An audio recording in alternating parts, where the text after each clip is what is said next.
I love this little collection of talks. Going to end next week. I want to encourage you to link into next week's talk. I don't normally do a teaser for the week ahead, but I'm so excited about the message next week and what it could mean for you and for us as a church and for the church in the world. But today we're looking at CIMEDNAP, CIMEDNAP. If you weren't here last week, you're like, that's a crazy title for a collection of talks. It is. CIMEDNAP is simply pandemic spelled backwards. And what we're wanting to do in this little collection is to remember that God restores. And I know last week we talked about how, a lot of people are thinking, hey, why do we want to go back to 2020 and the pandemic era? Let's just move on. We've made it. Let's just move on. And we talked last week that we want to go back because a lot of times in life, you have to go back before you can go forward. We also talked about how last week we want to go back because we want to be reminded that God has brought us through.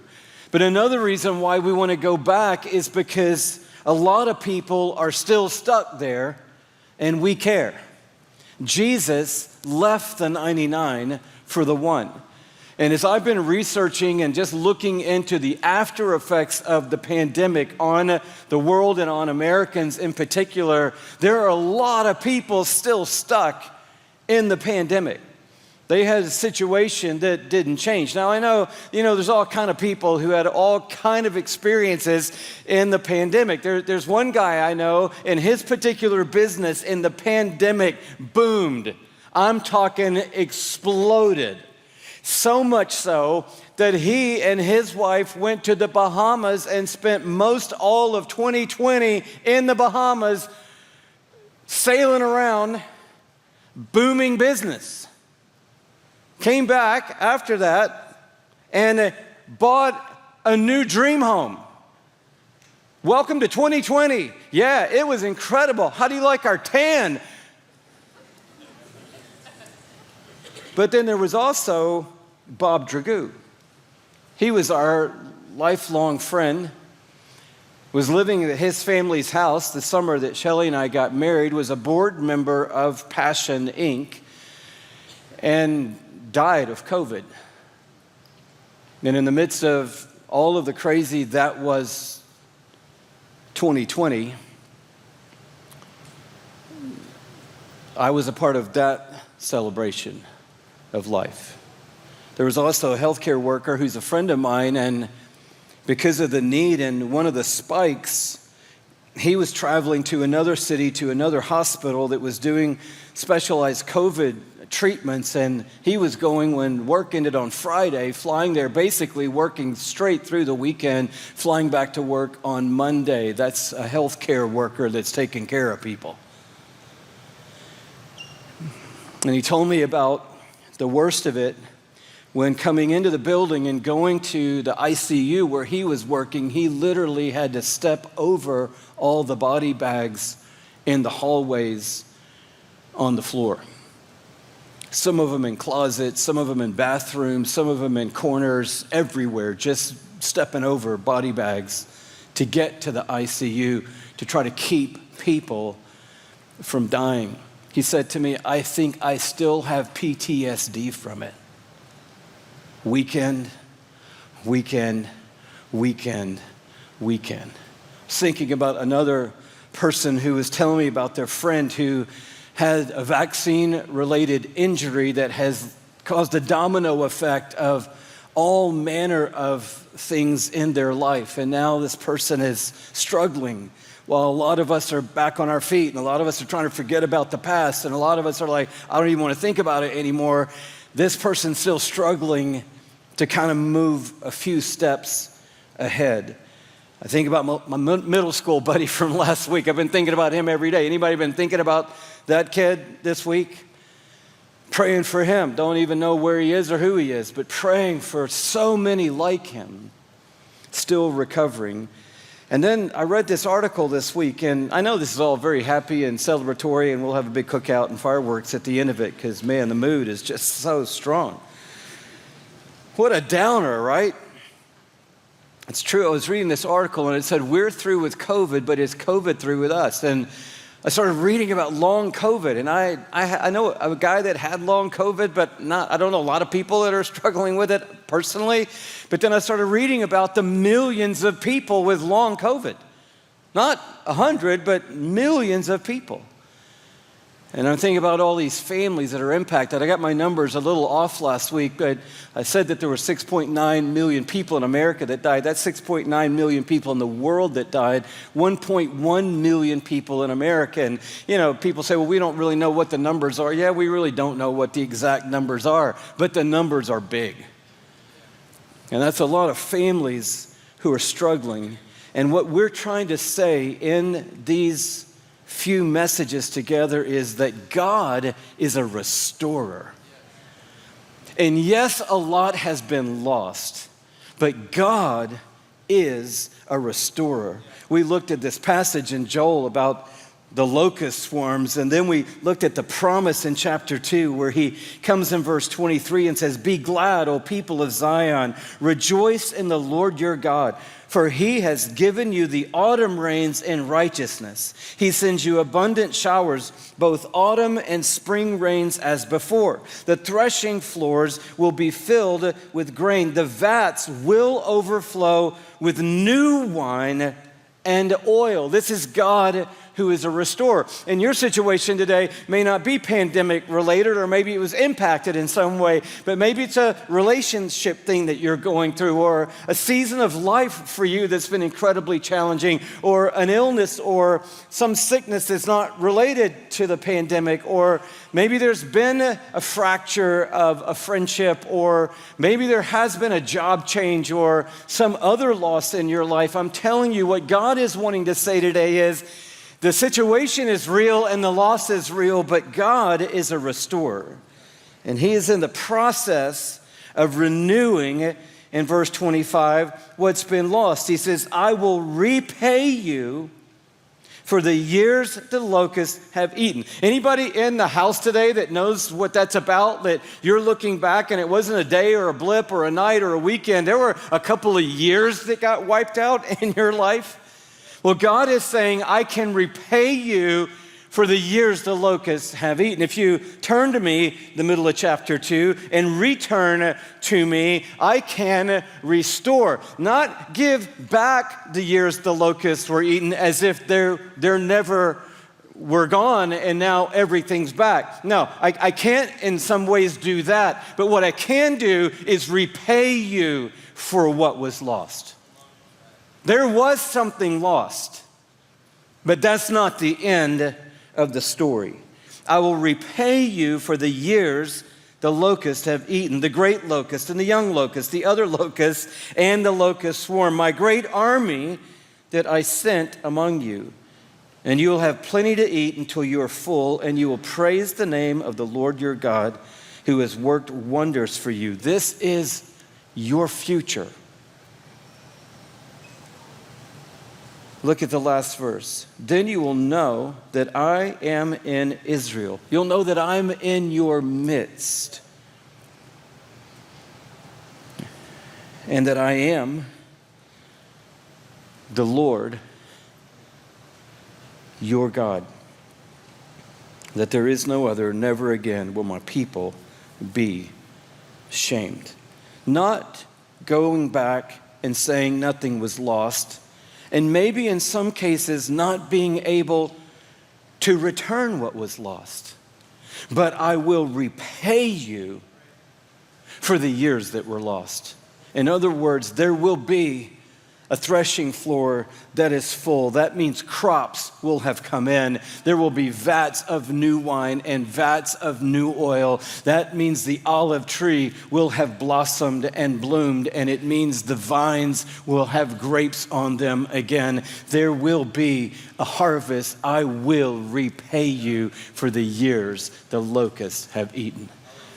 All through this text, I was thinking about Lazarus. We talked a little bit about that story last week, and everybody knows the story of Lazarus, and it seems kind of crazy to go back to it, but there's all kind of things in the story of Lazarus that we really don't think about, and I'd love to take us back there today because I really believe that Jesus wants to leave the 99 and go to the one today. And I really think he wants to call all of us, even my Bahama friend, into the story today, because Bahama friend's still doing great, business still great, house is still great. 2020 was the best tan he ever got. But at the same time, 2020 person now in 2023, and all of us in 2023 need to have the heart that says, if Jesus leaves the 99 for the one, I'll leave the 99 for the one. Is there somebody still suffering from the pandemic? Okay, who are they? Where are they? And what can I do? And how can I help? Jesus would leave the 99. So I want to make sure that we have the heart today that will do that as well. Lazarus' story is interesting. I'd love us just to read it if that's okay. He begins in verse 1. It says, now a man named Lazarus was sick. He was from Bethany, the village of Mary and her sister Martha. Now we remember them. This Mary, whose brother Lazarus now lay sick, was the same one who poured perfume on the Lord and wiped his feet with her hair. Interesting that John wants to underscore the relationship, the closeness, the bond that this family has with Jesus and that they individually have with Jesus. So the sisters sent word to Jesus. They're thinking, okay, we're close and we're tight and Lazarus is sick, but Jesus is amazing, so we got to get word to Jesus. And they said, Lord, the one you love is sick. When he heard this, Jesus said, this sickness will not end in death. Can we just say that together? This sickness, say it with me, will not end in death. Now, did it end in death? Yes, he did die, but it didn't end in death. See what I'm saying? That there's things that are lost, but God has a way of repaying for the things that are lost. Now, this sickness is for God's glory, so that God's Son may be glorified through it. Now, let me just stop here and paint a little bit of a picture. Lazarus has a story going on, a big, important story. But at the same time, God has a story going on, not necessarily a bigger story than Lazarus, a more important story than Lazarus, but God has a story going on. And I just want us all to remember that today, because we normally only talk to God about our story that's going on, and we forget sometimes that every time we have a story going on, God has a story going on. And I don't know all of what God's story going on during 2020, 2021, and 22 was, but I know that while we had a story, God also had a story. Because God's running the world. He's sovereign and in control of this world. So we had a story, Lazarus had a story, but Jesus had a story. And so when he hears that Lazarus is sick, he goes, yeah, the sickness isn't going to end in death. By the way, this whole thing, this whole Lazarus story has a bigger purpose, and it's in my story that this story finds its ultimate purpose. Man, I just need to pause on that for a minute. Are we getting that? Not getting too many amens from that, but this is life-changing stuff. That our story, good or bad, finds its ultimate meaning and value and purpose in God's story that's going on around our story. Jesus said the sickness isn't going to end in death.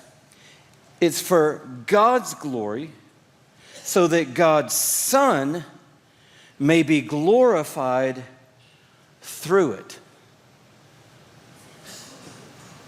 Jesus loved Martha and her sister and Lazarus. Yet when he heard that Lazarus was sick, he stayed there where he was for 2 more days. This is not what they were hoping for. And then he said to his disciples, let us go back to Judea. And there were threats against Jesus in Judea, so his disciples remind him of that, and he answers them. And then look in verse 11. After he said this, He went on to tell them, our friend Lazarus has fallen asleep, but I'm going there to wake him up. And you're like, yes, I knew it. He wasn't really dead. He just kind of was sleeping in the tomb the whole time. And his disciples replied, Lord, if he sleeps, he'll get better. And Jesus had been speaking of his death, but his disciples thought he meant natural sleep. So he told them plainly, Lazarus is dead. Can you imagine being Jesus, the Son of God, in a human body and dealing with these guys? And for your sake, I'm glad I was not there. This is not what we want to hear. So that you may believe. But let us go to him. So we got a guy now who's dead.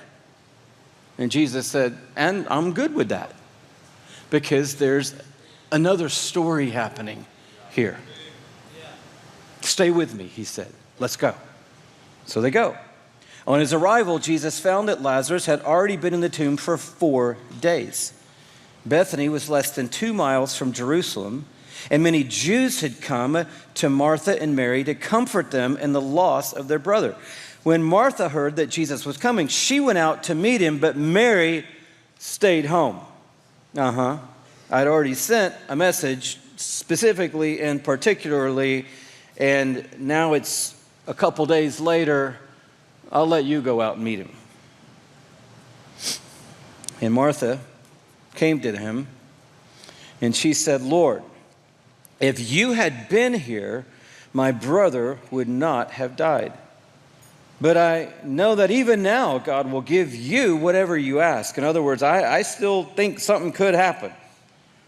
And Jesus said to her, your brother will rise again. She answered, I know he will rise again in the resurrection of the last day. And he said, I am the resurrection and the life. He who believes in me will live even though he dies. And whoever lives and believes in me will never die. Do you believe this? That's a lot of believes. Yes, Lord, she told him. I believe that you are the Christ, the Son of God, who has come into the world. And after this, she had said this, she went back and called her sister Mary aside. The teacher is here, she said, and he's asking for you. When Mary heard this, she got up and quickly went to him. Now, Jesus had not yet entered the village, but was still at the place where Martha had met him. When the Jews who had been with Mary in the house, comforting her, noticed how quickly she got up and went out, they followed her, supposing she was going to the tomb to mourn there. When Mary reached the place where Jesus was and saw him, she fell at his feet and said, similar to her sister, Lord, if you had been here, my brother would not have died.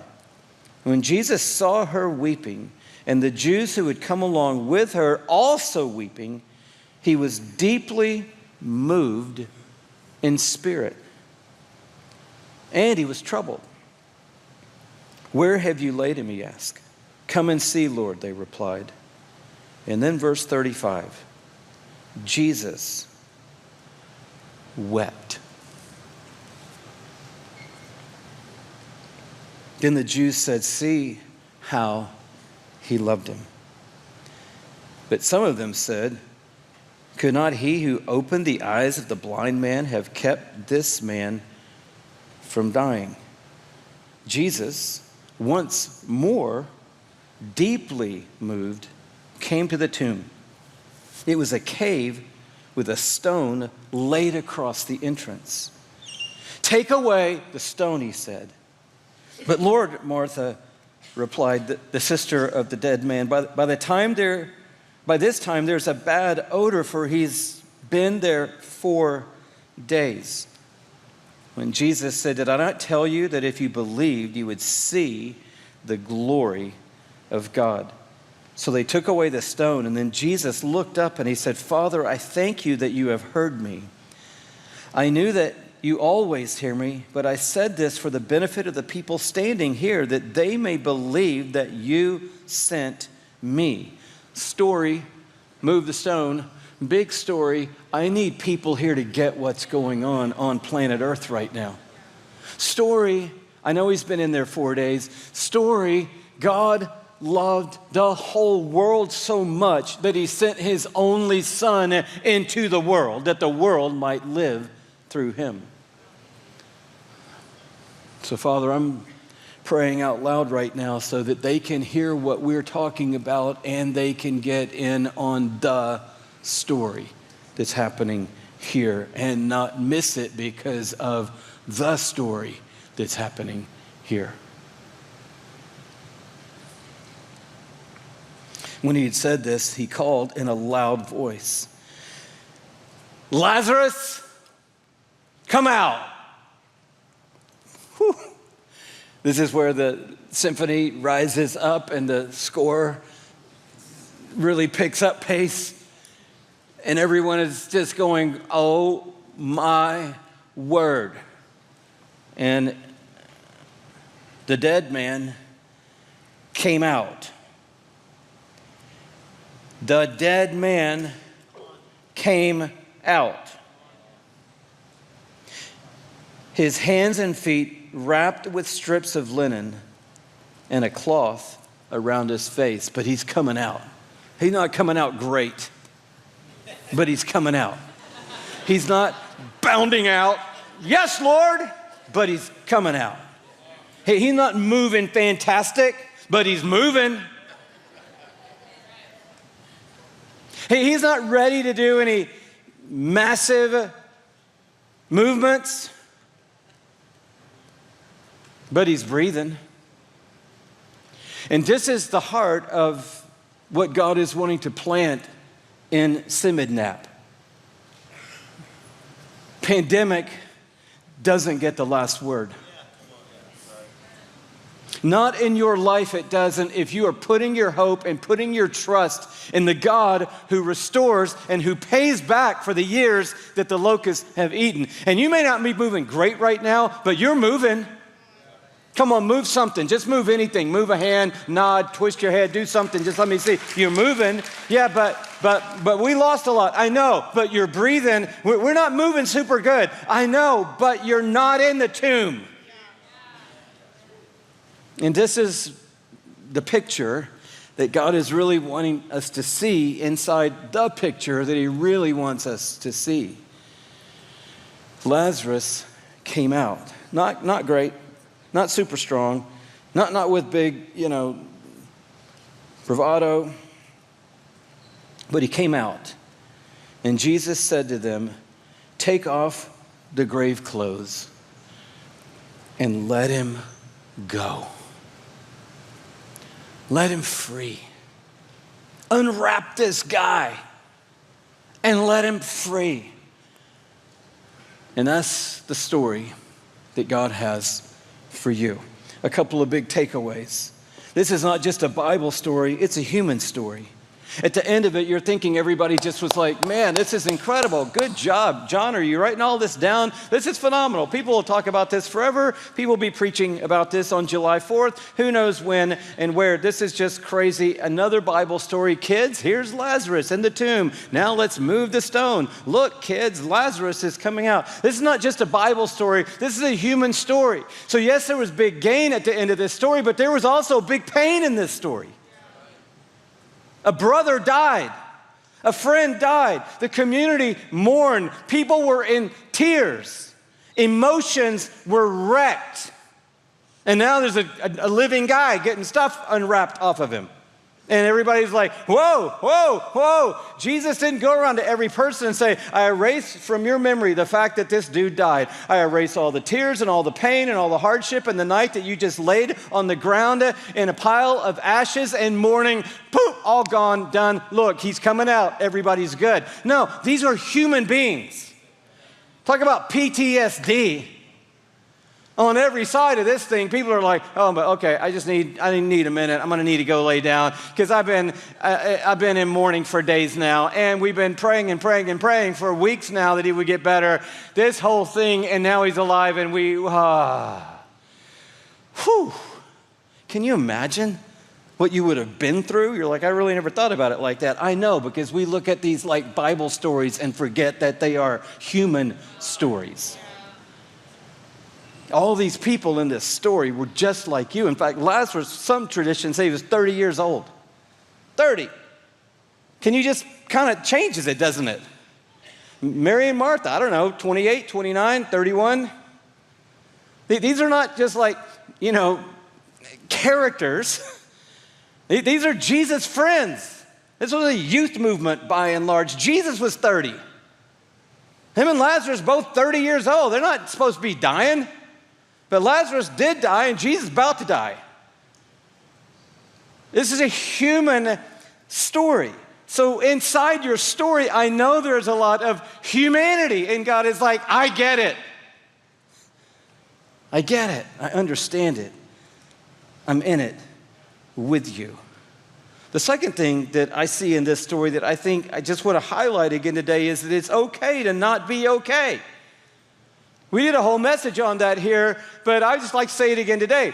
It's okay to not be okay. So if pandemic took some shots at you and some swings at you, and you're not just at your best form right now, it's okay. You can come to church and you don't have to go, no, I'm good. No, I'm good. Everything's good, all good. You can say, I'm not okay. I'm not in the tomb, but I'm not okay. I'm out, but I'm not moving real good. I am alive, but I am not like my best self yet. That's okay. As long as your story doesn't end with, I'm not okay, it's okay to not be okay. Now, if your story ends with, I'm not okay, that's not okay. But if your story doesn't end with, I'm not okay, that is okay. If your story is, I'm not okay, but I'll tell you, the one that called my name is okay. I'm not okay, but Jesus is okay. I'm not okay, but Jesus is okay. I'm not okay, but my Savior and my God is okay. I'm not okay, but He's good. And if He's good and I'm with Him, then me not being okay means that I am going to keep my eyes on Him until I am okay.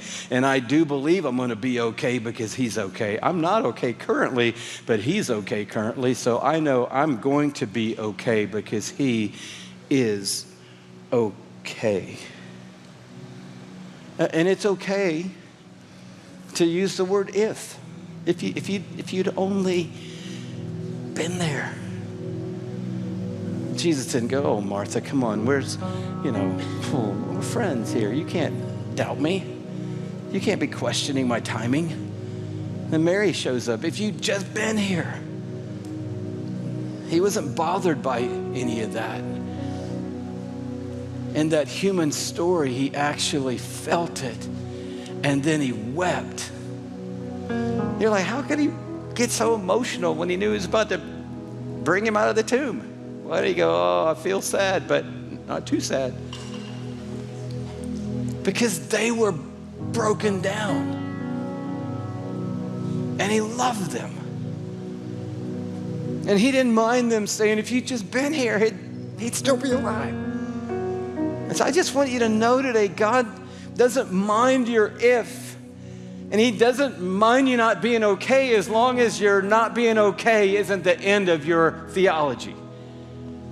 And as long as you don't let pandemic steal away from you the end of that, which is I'm not okay, but Jesus is okay.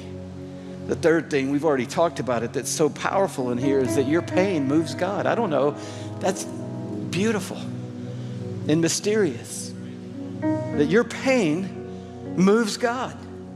He was deeply moved, and He's deeply moved for you. He's not just sitting ambivalent somewhere in heaven. But the fourth thing is that Jesus is in your story.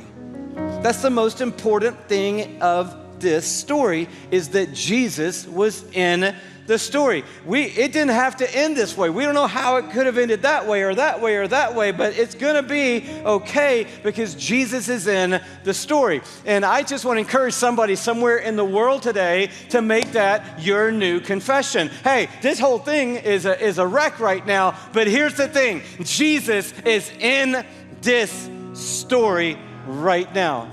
It may not be a Bible story, but it's a human story, and you're in it, and He's in it with you. And if your trust is in Him, your confession needs to be, Jesus is in my story.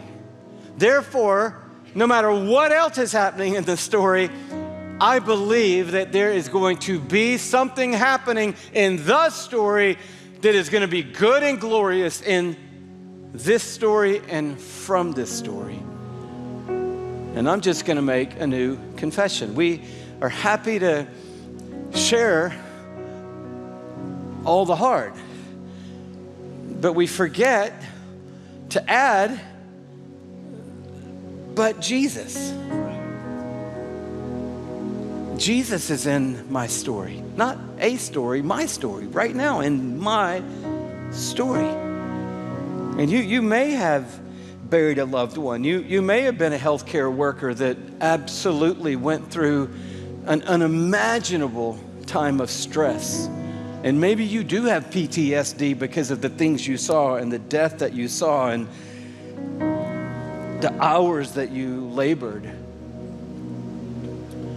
Another friend of mine was telling me about working in just like triage. Said all we were doing was just trying to keep people from dying. There was no what's happening, why is it happening? It was just, we're just trying to keep people from dying. And he said, and you know the crazy part of it? They ran out of all the stuff that you wear. And people were grabbing gowns out of the surgical unit and putting them on and taking duct tape and taping all the openings.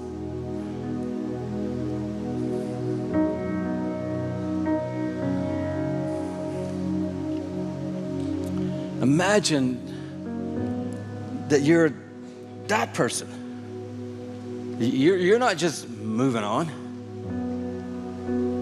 Or imagine that you are that middle school kid or a friend who has a vaccine-related injury that's caused a lot of dominoes to go over. There is long COVID, or there is long relational friction or family friction, or there was job loss or some other loss.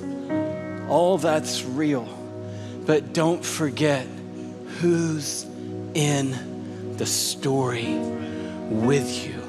And I'm telling you, if Jesus is in the story with you, the end of this story could blow your mind. And I think the last thing, just underscoring again today, that your restoration, your CIMEDNAP, is most likely a process. It's not some moment where everything just changes and that didn't happen and now everything is great. And that's true of other difficulties that people are in today. It's a process, and that process takes time. So I just say again today, give God time. Give him time. I was speaking at this conference a few years ago, and they'd only given me 15 minutes to speak. Imagine that. I'm not really sure why they even invited me. I said, hi, I'm Louie. That took longer than 15 minutes. And then I said, thanks for having me. And then I was overtime. And I was preaching up a storm, trying to get to the 15-minute mark. And I got there, and I was just almost ready to wind it down. And I said, I'm so sorry, I'm out of time. And this kind person, this only happened 2 times in my whole lifetime, so they're very vivid moments, and I prayed for more, but they just don't come. This nice gentleman sitting about 4 rows back, he said, give the man some more time. Like, this was a leadership event of very refined people, and I wasn't expecting that. Give the man some more time. I was like, can they do that? I mean, I don't know how powerful this man is. Did he charge something? Can that happen? No more time? Sorry, done. But I always remember that one encouraging moment. Give the man some more time. And I really feel like this has got to be our encouragement. Give God some more time. Give God a little more time. Yeah, but he didn't make it. He's a couple days late. He could have come when we called him. Just give him a little more time. And give yourself a little more time. Give God time because it is a process. You don't get crops back overnight. That takes season. You don't get vineyards that produce wine even in 1 year. A vine takes a couple of years to produce good grapes. So the new wine in the vats could take several seasons to happen. But take joy that the vine is growing. Take joy that there's a leaf on the vine. Take joy that the roots seem to be going in okay. Take joy that a vat maker is at work making a new vat. Take joy that the process is happening. Take joy that we're now in the season. We saw the first little grape. Isn't that amazing? Can't do anything with it, but it's cute. Take joy in the fact that little bitty things are happening, and rejoice in the little things knowing that God's doing a bigger thing. And ask him that today. Say, God, I'm telling you, this is a mess. You got to redeem it. This is a mess. You better be using it. I'm trusting that you're using it. This is a wreck right now. So I'm trusting, God, that the wreck of this is going to produce some kind of glory for you in this. And then I'm going to look back at this and go, this was awful. My brother died, was raised from the dead. But footnote real fast, and I need somebody to say, give the man just a little more time. Thank you. Can somebody, anybody just, thank you. This guy right here. Listen, Lazarus, right, gets raised from the dead out of the tomb. What do you think happened after that? I don't know. Well, not long after that, they had a dinner in Jesus' honor back in Bethany, right before Jesus died on the cross, and Lazarus was there.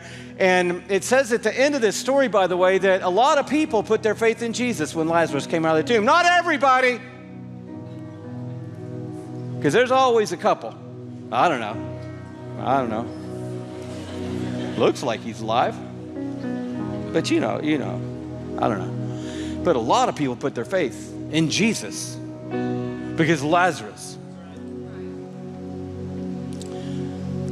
So much so, get ready for this, that the same religious leaders that were aiming to snuff out Jesus set their sight on Lazarus.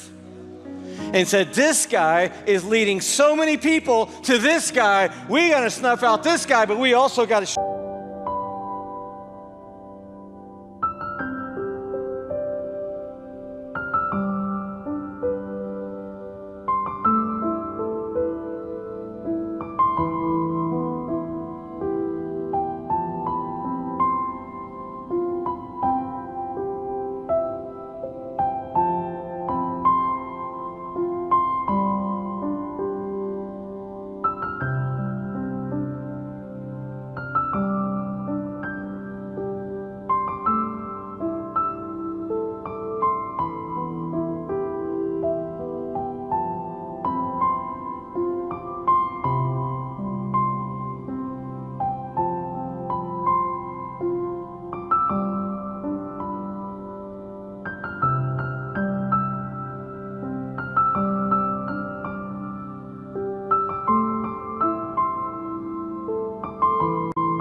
shut up this guy. And they aimed to kill Lazarus. I got my grave clothes off, but sadly now I got a bullseye on my head. How great was that? I died, but I'm not dead, but I'm wanted. Whew! This is something. In church tradition, it's not in the Bible, but church tradition says that Lazarus actually became a refugee in Cyprus, where he lived out his life, led a church, and died. All because he'd been raised from the dead. Yeah, I can't go home. I got raised from the dead. People want me dead again. The guy that raised me from the dead, crazy, crazy. See, it was all in the big story. It wasn't all in the little story. Give God some more time. And while you're giving him time, believe and trust and ask him, God, above all, use this story in the story to bring glory to you and point people to Jesus.